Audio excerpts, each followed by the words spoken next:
Hi, my name is Sofia and this is Katja. Today we're going to talk about Abraham Lincoln. Abraham was born on 12 February 1809 in Hardin County, Kentucky, to Thomas and Nancy Hanks Lincoln. His family became poor when he was 9, so they moved to Perry County, Indiana, where his mother died. He had a sister named Sarah who took care of him until his dad got remarried. Abraham was mostly self-educated. Most of what he learned was from books he borrowed and he was self-educated. Then his family moved to Illinois, where he practiced the law without degree. He had about 18 months of formal schooling. He became a lawyer when he was serving for the Illinois State Legislature.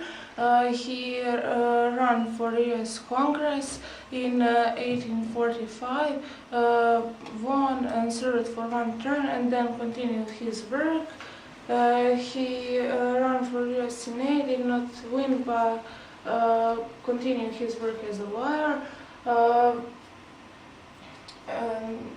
During the debates, he was a member of Republican Party, which was slavery in the new states of U.S., and they allowed slavery in southern states, and but would not let them secede.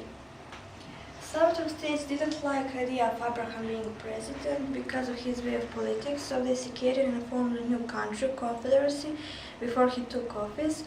After Lincoln took the oath of office, he called the North state to defeat the South so they would go back into the Union. This was followed with war named the Civil War, which started on April 12, 1861.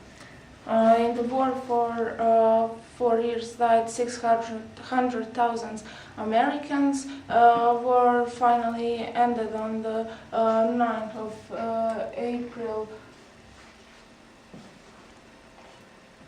1865 when General Robert E. Lee surrendered.